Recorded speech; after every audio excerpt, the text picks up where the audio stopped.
सोचो अगर तुम अभी बिस्तर पर पड़े हो और स्क्रीन पर घूर रहे हो और सोच रहे हो यार ये मुकेश अंबानी, रतन टाटा, अमन गुप्ता, नारायण मूर्ति जैसे लोग इतना बड़ा बिजनेस कैसे बना लेते हैं। क्या उनके पास जन्म से ही करोड़ों रुपए थे? क्या बिना पैसों के बिजनेस शुरू करना इम्पॉसिबल है? अगर आपको भी ऐसा लगता है तो आप एक बहुत बड़े भ्रम में जी रहे हैं। मुझे भी ऐसा लगता था। बिजनेस के लिए बहुत सारे पैसों की जरूरत होती है, लेकिन आज की दुनिया में सबसे बड़ा झूठ यही है कि बिजनेस करने के लिए सबसे पहले पैसों की जरूरत होती है। सच्चाई इससे बिल्कुल अलग है, क्योंकि अगर पैसा ही बिजनेस का असली मंत्र है तो धीरू भाई अंबानी, नारायण मूर्ति और फ्लिपकार्ट के फाउंडर जैसे लोग कभी भी अपना साम्राज्य खड़ा नहीं कर पाते। उन्होंने पैसे को यूज नहीं किया, उन्होंने लिवरेज का यूज करके बिजनेस खड़ा कर दिया। इसे हम रिसोर्सफुलनेस भी कह सकते हैं। मतलब बिना खुद का पैसा लगाए जो भी रिसोर्सेज आपके पास अवेलेबल है उसका सही इस्तेमाल करना, और अगर आपके पास कुछ नहीं है तो दूसरों का रिसोर्सेज और सिस्टम का यूज करके अपना बिजनेस खड़ा करना। अगर आप इस वीडियो को पूरा देखते हो तो आप समझ जाओगे कि एक छोटी सी किराने की दुकान चलाने वाला दुकानदार, एक सड़क पे बाइक चलाने वाला आदमी, या एक छोटी सी चाय की टपरी चलाने वाला आम इंसान,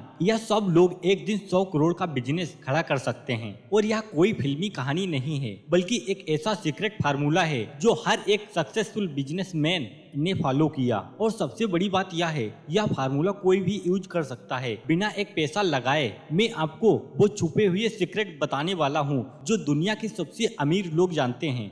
ज्यादातर लोग यही सोचते हैं मुझे पहले पैसा चाहिए होगा तभी मैं बिजनेस शुरू कर सकता हूँ, लेकिन सच यह है कि अगर आप पैसा लेकर भी बिजनेस शुरू करोगे और अगर आपके पास सही स्ट्रेटजी नहीं होगी तो वो पैसा आप डुबो दोगे। पर बिना खुद के पैसे लगाए, बिना खुद का रिस्क उठाए, अगर आप सिर्फ एक सही स्ट्रेटजी के साथ काम करते हो तो आप अपना बिजनेस बहुत तेजी से स्केल कर सकते हैं। कैसे? इस बात को अच्छे से समझने के लिए हमें कुछ लोगों की जिंदगी में झांकना पड़ेगा जिन्होंने जीरो से शुरू करके अरबों का साम्राज्य खड़ा कर दिया, और वो भी लिवरेज और रिसोर्सफुलनेस को यूज करके। धीरू भाई अंबानी का नाम आज पूरी दुनिया जानती है, लेकिन क्या आपको पता है कि उनकी शुरुआत कैसे हुई थी? 1950 के दशक में धीरू भाई अंबानी सिर्फ 17 साल के थे जब वह 500 की नौकरी करने के लिए यमन चले गए। वहां उन्होंने देखा कि मार्केट में कीमतों का उतार चढ़ाव कैसे होता है और कैसे एक ही प्रोडक्ट अलग अलग जगह पर अलग अलग दामों पर बिक सकता है। उन्होंने बहुत सिंपल सी लेकिन पावरफुल चीज सीखी जिनको बोलते हैं आर्बिट्रेज। अब मैं आर्बिट्रेज क्या होता है? ये एक बहुत सिंपल लेकिन कमाल की स्ट्रेटजी है। इसमें कोई भी व्यक्ति एक ही चीज को एक बाजार से सस्ते में खरीद कर दूसरे बाजार में महंगे दामों में बेच सकता है। धीरू भाई अंबानी ने देखा कि यमन में पेट्रोल बहुत सस्ता था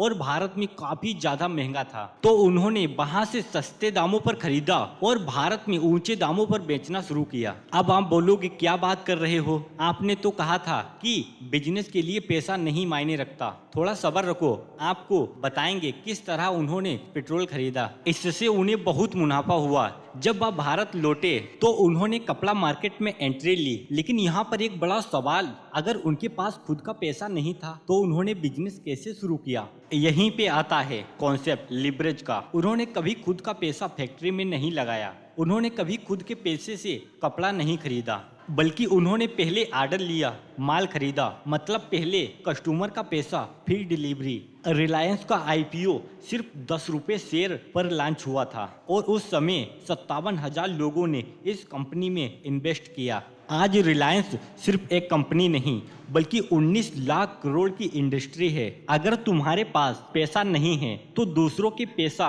और मार्केट गैप का सही इस्तेमाल करना पड़ेगा। नारायण मूर्ति वो नाम है जिसने भारत को आईटी सेक्टर का ग्लोबल लीडर बना दिया। लेकिन क्या तुम्हें पता है कि जब उन्होंने इन्फोसिस की शुरुआत की थी तब उनके पास खुद को संभालने तक के पैसे नहीं थे। आज इन्फोसिस की मार्केट 6.5 लाख करोड़ से भी ज्यादा है, लेकिन असली शुरुआत सिर्फ 200 से हुई थी। लेकिन सवाल यह है, क्या बिना पैसे से इतनी बड़ी कंपनी बनाई जा सकती है? 1970 के दशक में जब भारत में कंप्यूटर और आईटी सेक्टर लगभग ना के बराबर थे। तब नारायण मूर्ति को यह समझ आ गया था कि आने वाला समय सॉफ्टवेयर का होगा, लेकिन उनके सामने सबसे बड़ी समस्या थी कि कैसे एक आईटी कंपनी की शुरुआत करें, जब भारत में इस फील्ड का कोई बड़ा एक्सपर्ट था ही नहीं।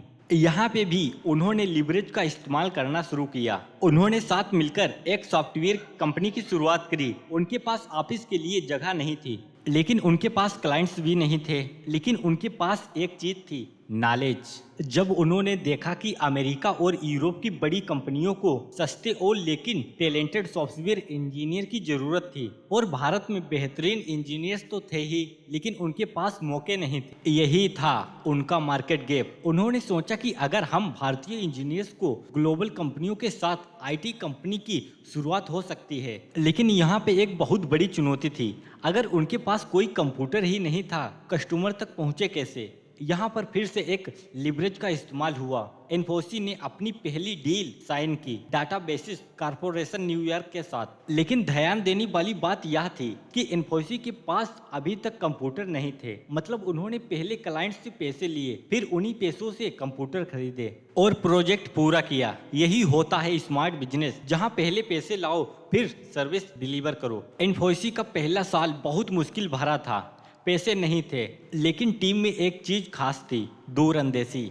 इन्फोसिस ने 1993 में अपना पहला आईपीओ लॉन्च किया। उस समय तक आईटी सेक्टर को लेकर भारत में ज्यादा भरोसा बिल्कुल नहीं था, लेकिन आज इन्फोसिस दुनिया की 10 टॉप आईटी कंपनी में से एक है। इस कंपनी की 6.5 लाख करोड़ से भी ज्यादा नेटवर्थ है। तो अब आप सोच के देखिए, अगर नारायण मूर्ति क्लासिक बहाना बनाते हैं, मेरे पास पैसे नहीं थे, मेरी कंपनी कैसे शुरू हो सकती थी, तो शायद आज इन्फोसिस का नाम नहीं होता। उन्होंने पैसे नहीं थे, बल्कि स्किल का इस्तेमाल करके और बिना कंप्यूटर और बिना फंडिंग के अपनी कंपनी खड़ी कर दी। इसलिए अगर तुम बार बार यही सोचते हो कि बिजनेस के लिए पैसे चाहिए, तो यह वीडियो तुम्हारे लिए सबसे बड़ा बैकअप कॉल है मेरे भाई। क्योंकि वीडियो काफ़ी बड़ी हो चुकी है, इसीलिए सेकेंड पार्ट में हर एक चीज़ डिटेल में बताएंगे।